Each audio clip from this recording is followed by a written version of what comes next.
Hello everyone, welcome back to Telugu ఉద్యోగ సందేశాలు YouTube channel. ఈ వీడియోలో మీ ముందుకు సెంట్రల్ గవర్నమెంట్ జాబ్ ఆపర్చునిటీతో రావడం జరిగింది.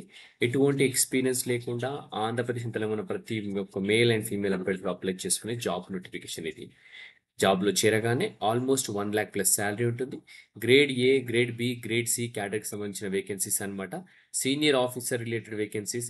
సో ఈ నోటిఫికేషన్ మనకు ఎక్స్పీరియన్స్ రిలేటెడ్ జాబ్స్ ఉన్నాయి, ఫ్రెషర్ రిలేటెడ్ జాబ్స్ ఉన్నాయి. మనం ఓన్లీ ఫ్రెషర్ రిలేటెడ్ జాబ్స్ మాత్రమే కాన్సన్ట్రేట్ చేద్దాం. ఓకే, సో వీడియో కనుక నచ్చితే వీడియోని లైక్ చేసి షేర్ చేయడానికి ట్రై చేయండి. అలాగే మన ఛానల్ ఇంకా సబ్స్క్రైబ్ చేసుకుని వాళ్ళంటే వెంటనే ఛానల్ని సబ్స్క్రైబ్ చేసుకోండి. So without any delay let us jump into the official notification guys. So official notification మనకు ఆయిల్ ఇండియా లిమిటెడ్ నుంచి రిలీజ్ అయింది. దీనికి సంబంధించిన అడ్వర్టైజ్మెంట్ నెంబర్ కూడా ఇక్కడ నుంచి చూసుకుంటే అన్నట్టయితే డేట్ కూడా మనకు 26 ఆగస్ట్ రోజు అయితే రిలీజ్ అయింది అనమాట. సో ఆయిల్ ఇండియా లిమిటెడ్ వచ్చేసి కేంద్ర ప్రభుత్వం సంబంధించిన సంస్థ. ఇది పబ్లిక్ సెక్టర్ సంస్థ అంటారు. మహారత్న కంపెనీ అనమాట.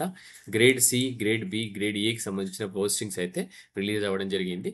సో మనం డిస్కస్ చేసుకున్నట్టు ఎక్స్పీరియన్స్ రిలేటెడ్ జాబ్స్ కూడా ఉన్నాయి, బట్ ఎక్స్పీరియన్స్ లేని కూడా జాబ్స్ ఉన్నాయి. సో వాటి గురించి మాత్రమే డిస్కస్ చేసుకుందాం. పోస్ట్ నేమ్ అండ్ కోడ్ చూసుకుంటే సీనియర్ ఆఫీసర్ కెమికల్ ఇంజనీరింగ్ విభాగంలో మనకు 6 వేకెన్సీస్ ఉన్నాయన్నమాట.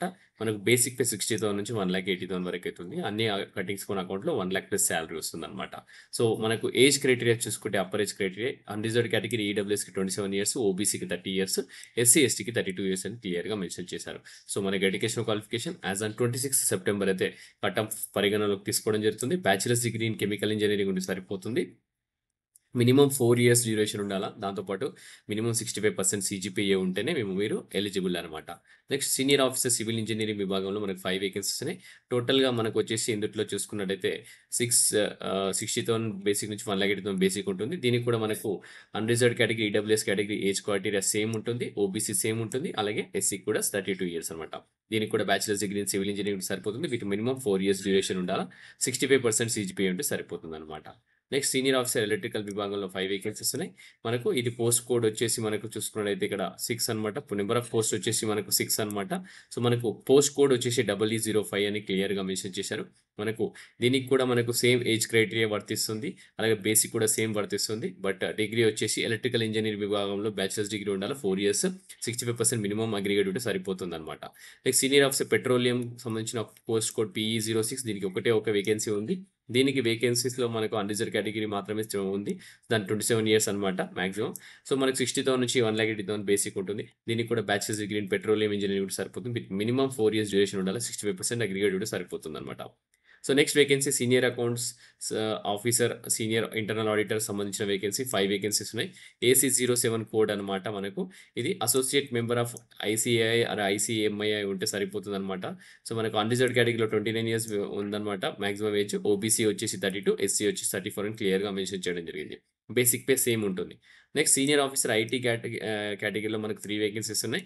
మనకు దీనికి కూడా బేసిక్ సేమ్. మనకు అన్రిజర్వ్డ్ కేటగిరీలో 27 ఇయర్స్, ఓబీసీకి వచ్చి 30 ఇయర్స్ అయితే ఉందన్నమాట మ్యాక్సిమం ఏజ్. బట్ దీనికి bachelors degree in computer science, IT engineering of minimum 4 years చేసి ఉండాలి, 65% అగ్రిగేట్ ఉంటే సరిపోతుంది.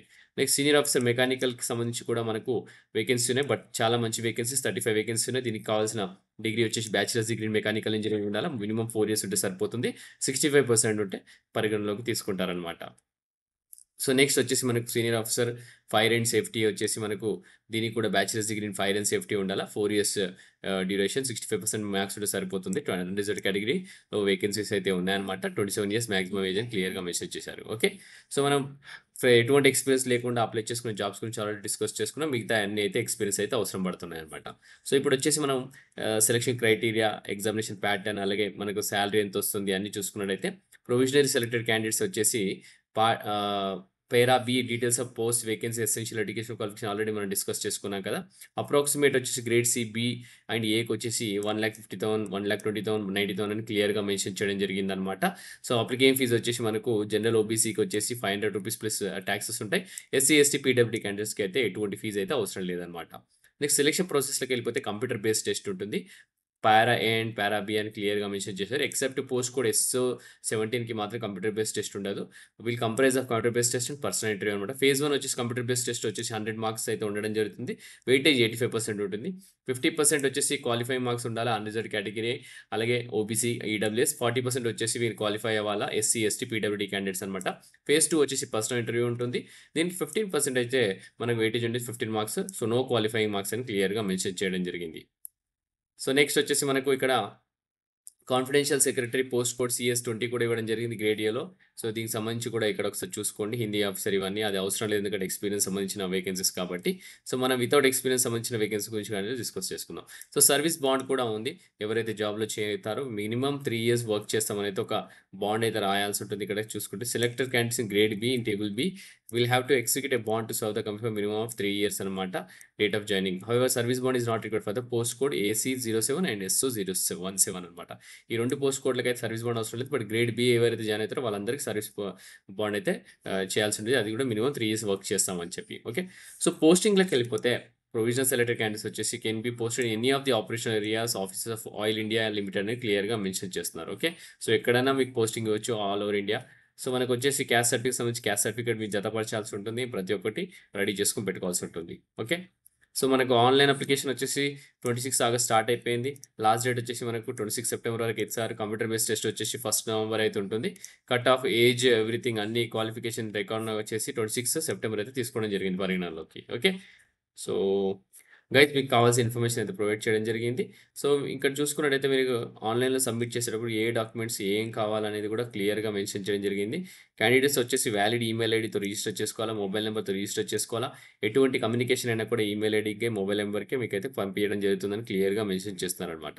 సో రిజిస్ట్రేషన్ పర్సనల్ డీటెయిల్స్ కానీ, కాంటాక్ట్ డీటెయిల్స్ కానీ, యూజర్ ఐడి కానీ, పాస్వర్డ్ కానీ ఇవన్నీ మీరైతే రిజిస్టర్ చేసుకోవాలా.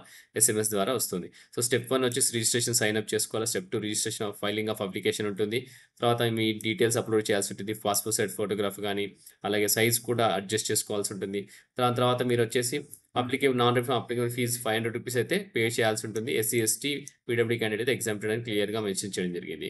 సో మనకు వచ్చేసి printing of on successful submission of the application form after payment of the application candidate should print is application form containing the details submitted by candidate by pressing print button and saving print in an application form in PDF form అని క్లియర్గా mention చేస్తున్నారు. ఒకసారి online application submit చేసిన తర్వాత printout అయితే save చేసుకొని పెట్టుకోమంటారు, ఎందుకంటే future రిఫరెన్సెస్కి అయితే యూజ్ అవుతుందని క్లియర్గా మెన్షన్ చేయడం జరిగింది. సో మనకు వచ్చేసి ఆన్లైన్ అప్లికేషన్ ఫిల్అప్ చేసేటప్పుడు ఏదైనా ఇష్యూ ఉంటే కనుక హెల్ప్ డెస్క్కి కాల్ చేయొచ్చు. మీరు ఈ నెంబర్ కూడా ఇచ్చారు. Monday to Friday during 10 AM to 5 PM అని కూడా మెన్షన్ చేయడం జరిగింది ఇక్కడ. ఓకే, సో ప్రతి ఒక్కరు అయితే చేయండి. ఒక మంచి ఆపర్చునిటీ అసలు మిస్యూజ్ చేసుకోకండి. దీనికి కావాల్సిన ఇన్ఫర్మేషన్ అయితే నేను ప్రొవైడ్ చేశాను. ఇంకేమైనా మీకు క్వైరీస్ ఉంటే కనుక కమెంట్స్లో కమెంట్ చేయండి, మీకు రిప్లై చేయడానికి ట్రై చేస్తాను. సో ఇంతటితో వీడియో ముగిస్తున్నాను గైస్. నెక్స్ట్ వీడియోలో ఇంకా మంచి కంటెంట్తో మంచి వీడియోతో రావడానికి ట్రై చేస్తాను. So thank you for watching the video guys. Have a great day.